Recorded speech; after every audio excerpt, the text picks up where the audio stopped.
Voces que forman parte de la noticia. Santiago Basabe es politólogo, investigador de la Flaxo, aquí en Ecuador, analista político y también director de la Asociación Ecuatoriana de Ciencia Política.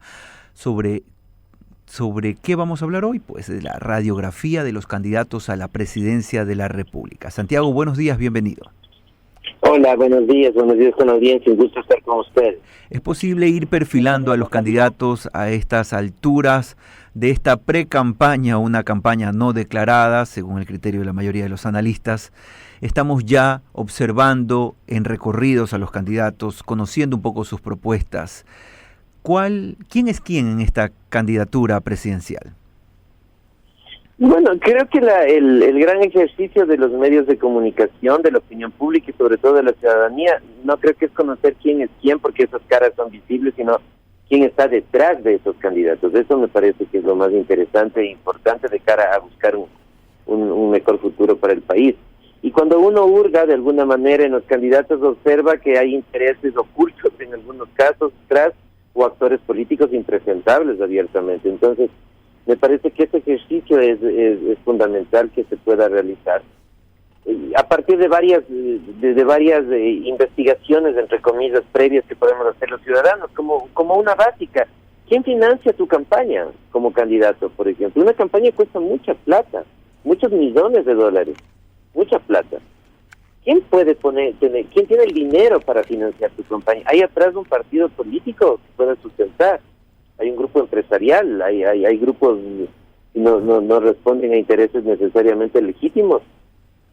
Esas son algunas de las preguntas que me parece que se puede indagar en función de los candidatos, y como digo, me parece que eso puede servirnos mucho para saber por quién se puede votar y por quién no se debería votar. Uno de los temas que entra en discusión durante estos días es el hecho de que si los ecuatorianos decidirán esta vez por una ideología en particular o básicamente por un nombre que, saben también los ecuatorianos, tiene detrás una historia de algún caudillo.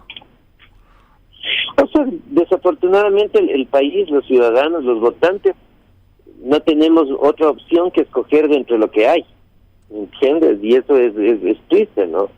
Tú no puedes, haciendo un ejemplo mucho más entendible para las personas, no puedes escoger entre una cajita de 12 manzanas, no puedes escoger a la mejor, a la que tenga mejor apariencia, mejor textura, ¿no? En el caso ecuatoriano tenemos que escoger entre la menos podrida, entre la menos dañada, entre la menos corroída.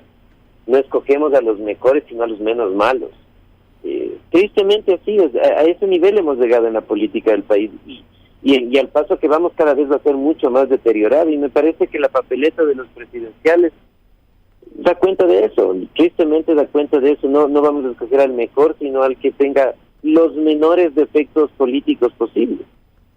Santiago Basabe es el director de la Asociación Ecuatoriana de Ciencia Política y está en el contacto con Radio City aquí en nuestro programa Así Amaneció. Son las 9:18. Santiago, dentro de esta línea muchas veces se piensa que lo que ocurre en redes sociales termina siendo un termómetro para la realidad. ¿Usted es de los que piensa en que sencillamente las redes sociales son un espejismo, o de alguna manera se puede medir también la popularidad y aceptación a través de lo que consumimos en redes? O sea, yo creo que las redes reflejan algo de la realidad, una partecita pequeñita, además, bien pequeñita. No creo que uno pueda extrapolar lo que pasa en redes sociales o derivar lo que pasa en redes sociales a la realidad del país de ninguna manera, porque hay mucha gente, por ejemplo, que no usa redes sociales. Hay gente pasada cierta edad que tiene cierta resistencia a las redes sociales. Hay muchos sectores del país donde el Internet no llega y por tanto el acceso a las redes sociales es limitado. Hay que tener en cuenta que en general las personas que le siguen a una persona, a una cuenta de redes, en general suele ser gente que piensa igual sobre cómo debería ser la vida política, la vida social, la vida económica, y por tanto se juntan entre los más parecidos. Entonces yo creo que es un termómetro, pero no creo que se pueda, insisto, decir que lo que pasa en el país está en las redes sociales. De ninguna manera. Hay sectores que abiertamente están autoexcluidos de las redes sociales, y otros sectores como los rurales, sobre todo, que están excluidos no por deseo, sino porque desafortunadamente la cobertura no es de lo mejor en el país. Son exactamente las 9 de la mañana con 19 minutos. Estamos conversando con el politólogo Santiago Basabe. Santiago, buenos días. Guillermo Hidalgo lo saluda. Hay una percepción que los candidatos cada uno se perfila por un tema específico. Vemos un ejemplo, el señor Topic, por ejemplo, se perfila en el tema de seguridad, en el tema Villavicencio, las denuncias. La lucha contra las mafias. Pero hay otros que todavía no despegan en ese sentido.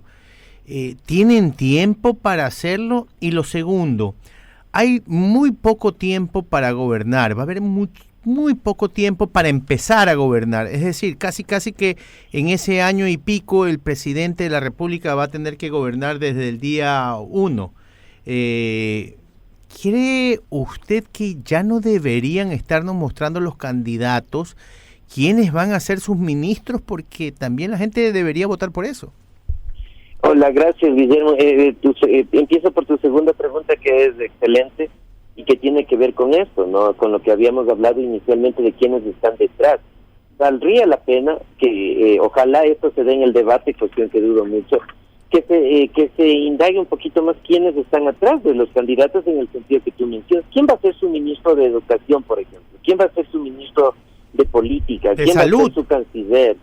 ¿Quién va a ser su ministro de Defensa Nacional, pensando en el tema de la seguridad?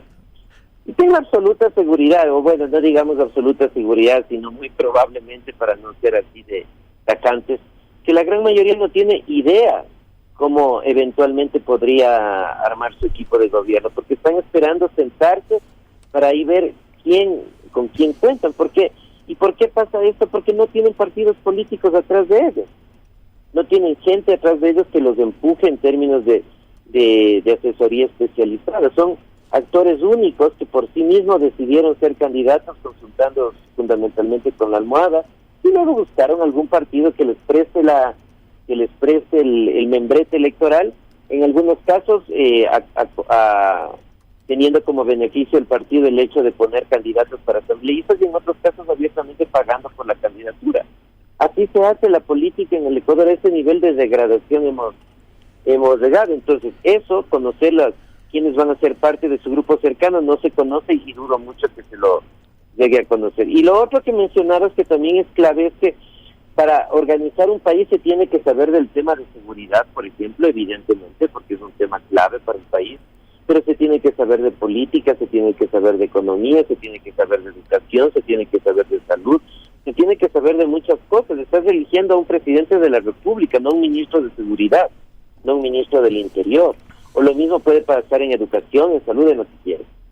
Y eso da cuenta que ser candidato a presidente de la República es una responsabilidad muy alta, pero que lamentablemente en el país no la asumimos como tal, en parte por responsabilidad de los electores, desde luego, pero fundamentalmente por grupos políticos absolutamente irresponsables y con ningún criterio de empatía con las necesidades del país. Santiago, una consulta. ¿Usted ha podido leer el plan de trabajo de cada uno de estos candidatos? He visto lo que han colocado en el Consejo Nacional Electoral, y son generalidades, ¿no? Cuestiones muy generales que se prestan para pensar en que el candidato tiene un criterio amplio, absoluto de lo que es la vida política del país. Pero sabemos bien que de lo que dice el papel el papel realidad, aguanta todo. Veces hay unos cambios enormes. Finalmente, Santiago, ¿esta elección puede ser determinante o simplemente será una transición hacia lo que veremos en el 2025? ¿Qué escenarios vislumbra usted? Mira, yo creo que debió ser, ya no fue, ¿no? Debió ser una transición que no es una mera transición, sino que hubiera sido clave y fundamental para en este año y medio estabilizarle al país, en lo social, en lo político y en lo económico. Pero para eso se necesitaba una persona que llegue con una visión amplia de país y con un objetivo de estar un año y medio e irse a la casa luego. Algo parecido a lo que fue el presidente Valentín Paniagua en el Perú, por ejemplo, luego de la salida del expresidente Fujimori.